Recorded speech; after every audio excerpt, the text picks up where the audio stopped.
When I walked out of prison, more than a dozen luxury cars were waiting outside the gates. Hundreds of men saw me and instantly dropped to their knees. They opened the door of the lead Rolls-Royce and begged me to come back and take control again. But I turned around and walked away, leaving behind only one sentence. From today onward, there is no more river dragon. 15 years ago, I stood alone by the riverbank with nothing but a blade in my hand, fighting against countless enemies while the river turned red around me. Back then, the underworld called me River Dragon. Everything changed the day my pregnant girlfriend came to visit me in prison. She looked at me and quietly said, "You're going to be a father." Because of my criminal record, no company was willing to hire me after my release, and I wanted to rebuild my relationship with the daughter I had never truly known. One day, my wife complained that the school cafeteria owner constantly served spoiled food to children. Parents had reported him many times, but nothing ever changed. So I started selling lunchboxes outside the school gates. The food was cheap,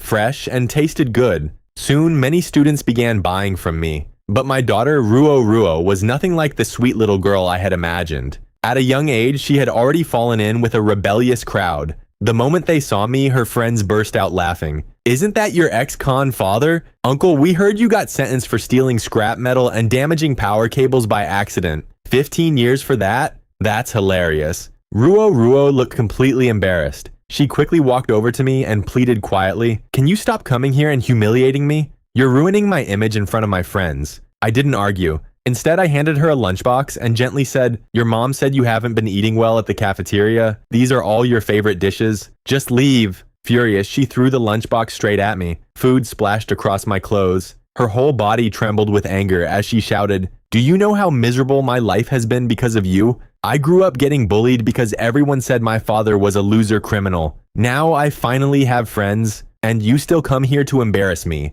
One of the girls beside her laughed loudly. "Uncle, didn't you ever think about appealing your case? My brother seriously injured someone and only got 3 years. How did you get 15 years for stealing junk?" The group exploded with laughter again. The truth about my past had never been told to my daughter. My wife hid it from her. If people ever discovered she was the daughter of River Dragon, enemies would come after her endlessly. I quietly wiped the food off my face and said softly, "Going to prison isn't something to be proud of. You should all focus on studying." Then I picked up another lunchbox and handed it toward Ruo again. Grinding her teeth in frustration, she snapped, "Having a father like you is the most embarrassing thing in my life." At that moment, the cafeteria owner stormed over with several men behind him. He grabbed one of my lunchboxes and slammed it onto the ground. "You trying to steal business from my cafeteria? Didn't I already warn you? If you sell food here again, I'll destroy you." I crouched down to pick up the scattered food.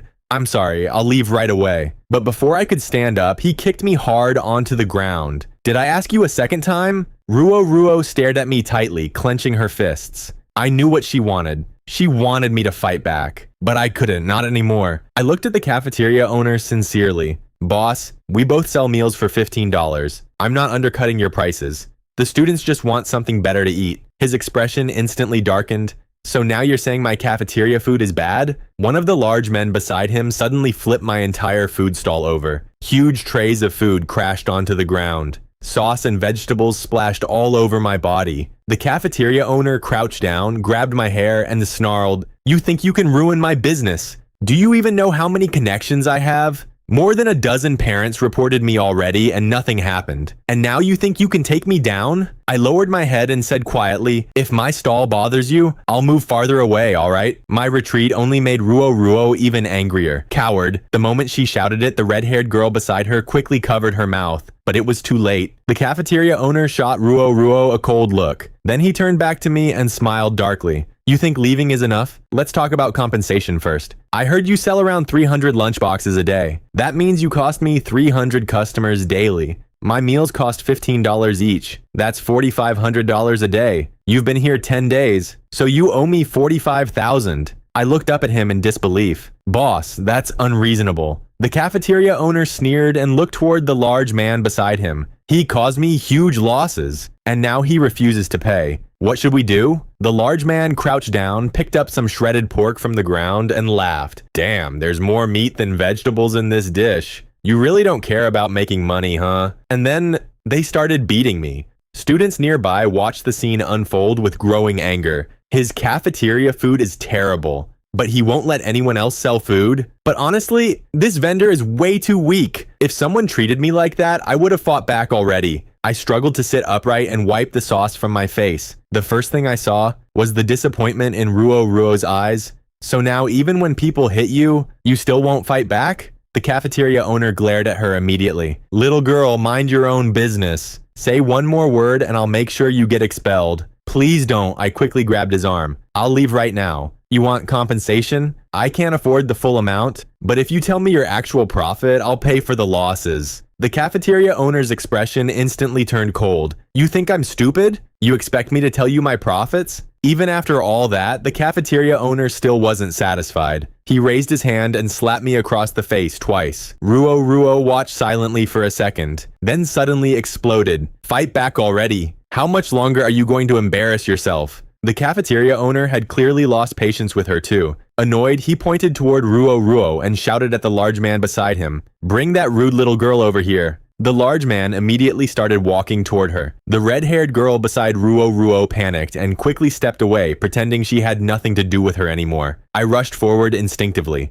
but the cafeteria owner grabbed my shirt from behind. The fabric ripped apart instantly, and in that moment, the tattoo on my back was exposed for everyone to see. The entire crowd froze. Xidigarba, isn't that River Dragon's tattoo? The cafeteria owner stared at me in disbelief and rubbed the tattoo aggressively with his hand. You've got to be kidding me. He rubbed harder, but it wouldn't come off. A lunchbox vendor dares to tattoo River Dragon's symbol on his body? Don't tell me, you actually think you're River Dragon? Someone nearby laughed immediately. River Dragon just got released recently. The chairman position at Yuanda Group has been left empty for years waiting for him. You seriously think a man like that would abandon a billionaire empire just to sell lunchboxes outside a school? And besides, the real River Dragon fought thousands of people alone back in the day. But you're just a pathetic loser waiting to die. The cafeteria owner pulled out his phone and took a picture of me. You're finished. I'm sending this photo to my friends at Yuanda Group right now. They'll be here soon. This time, you're really dead.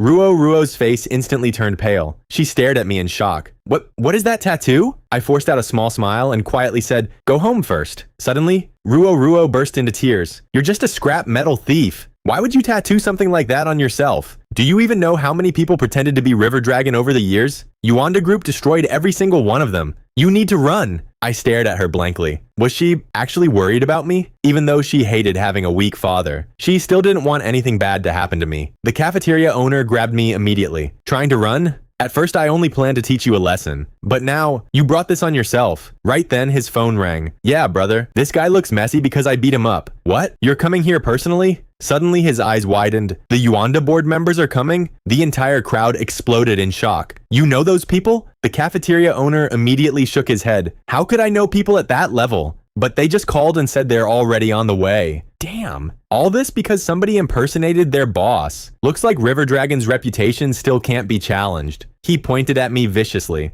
You're about to learn what true fear feels like. Ruo completely broke down.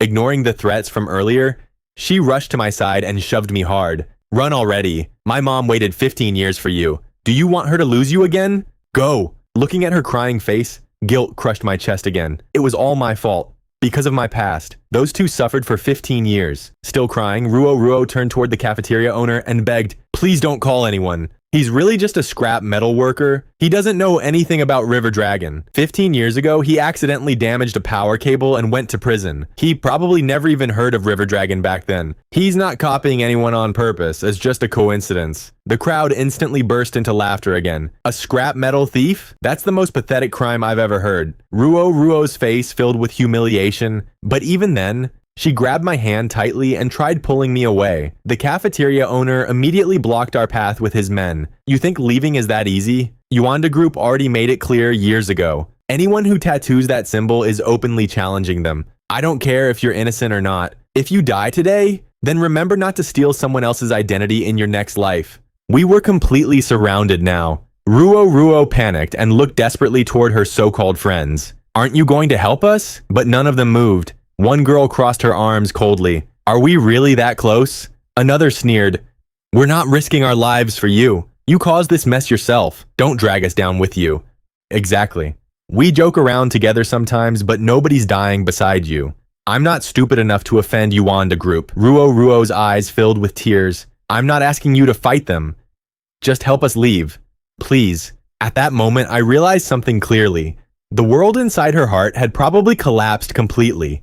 But I didn't blame her. I only felt pain for her.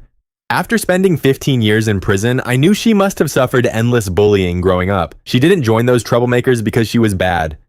She just didn't want to be weak anymore. Desperate Ruo tried forcing her way through the crowd. But with her thin body, how could she possibly push past them? The cafeteria owner laughed coldly. Can't you stay quiet for once? What? You planning to fight back too? I slowly stepped forward. I don't fight anymore. Then stay out of this. You can hit me all you want, but if you touch her, I'll make you regret it. The cafeteria owner laughed in disbelief. A lunchbox vendor threatening me? Fine. You don't want me touching her? Then I'll do it right in front of you. He immediately raised his leg and kicked toward Ruo. But this time, I moved faster. The cafeteria owner stumbled backward in shock, humiliated in front of everyone. Furious, he pointed at me and screamed, I'll cripple you right now. I'll hand you over to Yuanda myself. The moment he finished speaking, the large man and the others charged toward me. Ruo panicked completely.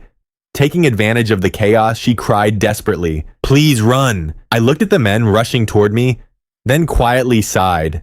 Slowly, I raised my hand and gently touched Ruo's head. Then I looked into her eyes and asked softly, Do you really admire River Dragon that much? She froze for a moment, then suddenly shouted at the men charging toward me.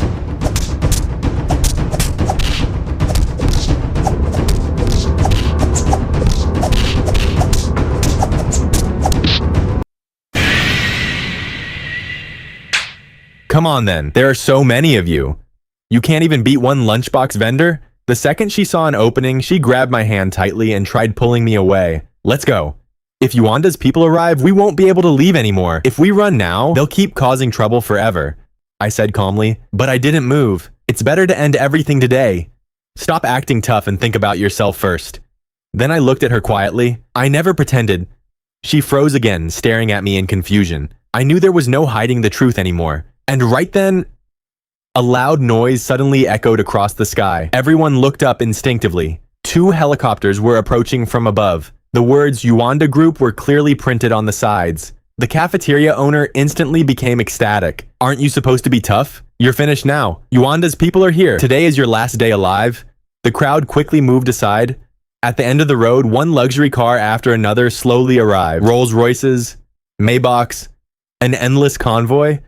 Ruo's body started trembling uncontrollably. Crying desperately, she looked at me and said, My mom raised me alone for 15 years waiting for you. She always told me not to hate you. She kept saying you were actually a dependable man. But where exactly are you dependable? You only know how to create trouble. I let out a quiet sigh. I'm sorry. I gently held her face in my hands. Watching her cry like that felt like my heart was being torn apart. The convoy finally stopped. One by one, the men stepped out of the cars and walked toward us. The cafeteria owner immediately ran over to them excitedly. Bosses! This is the guy pretending to be River Dragon. I was trying to teach him a lesson for Yuanda Group, but he doesn't even respect Yuanda. He was even planning to run away. The people watching nearby exploded into whispers. Oh my god. It really is Yuanda Group? This guy is dead. We never even get to see these people normally. And today they all came together. Even the girls who used to hang around with Ruo quickly pulled out their phones to record everything. To them, my resistance looked pathetic and laughable, but unlike those shallow kids, the men from Yuanda only looked at me, and I quietly sighed. Every single one of them were my brothers. I spent 15 years in prison, and they waited 15 years for me. More than 5,000 days. Not one of them betrayed me. They protected everything, just waiting for me to return. I originally thought I would never see them again. But somehow, we met again in a place like this. The cafeteria owner kept talking proudly beside them. I fought this guy myself just now. Look at how miserable he is. I'm the one who did that to him. Ruo panicked, seeing them get closer and closer to me. She immediately stepped in front of me protectively. Please listen to me. He's my father. He went to prison many years ago. He's had this tattoo since then. After he came back, I hated him for being an ex-convict, so I stayed away from him. That's why I only saw the tattoo today. If I had known earlier, I would have warned him. The more she spoke, the more terrified she became. And yet, she still stood in front of me. My mom really waited for him for many years. He never meant to offend Yuanda Group. He never tried to impersonate River Dragon. Please, please let him go. And then she knelt down. For me. My daughter knelt in front of everyone for me. Her voice completely broke from crying. At that moment, breathing itself became painful for me. I would rather have her hate me forever than see the weakness and suffering my absence caused her for 15 years. The cafeteria owner laughed mockingly. She really knelt? But honestly, who do you think you are? How much are your knees even worth? The moment he finished speaking, every director from Yuanda Group suddenly dropped to their knees at the same time. None of them dared accept her apology. The entire crowd froze in shock. Then together they lowered their heads respectfully. Brother Dong, Miss. Ruo stood there completely stunned. To her, Yuanda Group was an untouchable existence. And now, all of its directors were kneeling before her. She slowly turned around and looked at me, her eyes filled with confusion. She probably couldn't understand how her scrap metal thief father suddenly became someone else entirely. The cafeteria owner stared blankly. There's been a mistake. He's just a lunchbox vendor. Before he could finish, my men slammed him onto the ground. One of them grabbed his hair and roared, "Today is your last day alive!" Wait, it's all a misunderstanding. I walked over to Ruo and slowly helped her stand back up. She stood up, but the directors remained kneeling. Without my permission, not one of them dared move. Ruo swallowed nervously and whispered, "I'm River Dragon's daughter?" I looked at her quietly. "I'm sorry. I hid it from you for too long." Her eyes trembled. "So the story from 15 years ago? The one where you fought countless people alone while the river turned red? That was real? How can one person possibly fight that many people?" "It's true. I'll explain everything later. After we deal with him first." I glanced coldly at the cafeteria owner. Immediately, my brothers understood what I meant. They dragged him across the ground toward me like a dead animal. The large man beside him had already gone pale. Just moments ago, he acted fierce and fearless. Now his legs shook so badly he could barely stand. He tried desperately to escape through the crowd. But fear had already crushed him completely. Maybe he had fought many battles before. Maybe he had hurt many people before. But there are some things more terrifying than violence itself. For him, that thing was my name. The moment he realized who I was, his courage disappeared completely. His legs weakened more and more until he collapsed to his knees. He punched his own legs desperately, trying to force himself back up. But it was useless. In front of me, he no longer had the courage to stand. My brothers grabbed him too and dragged him over. And the others too. Bring every single one of them. The red-haired girl who mocked us earlier instantly froze. Her face turned completely pale. Before she could even react, the surrounding crowd quickly backed away from her. Nobody wanted any connection to trouble involving River Dragon. The girls who used to act so arrogant around Ruo now looked like terrified clowns. One by one, they lowered their heads and walked toward me while trembling. "Uncle, I wasn't seriously mocking you earlier. I was just joking, guys. I hope you liked the video. For more such videos, be a part of the community by subscribing to Manhwa Mister. See you in the next video. Bye."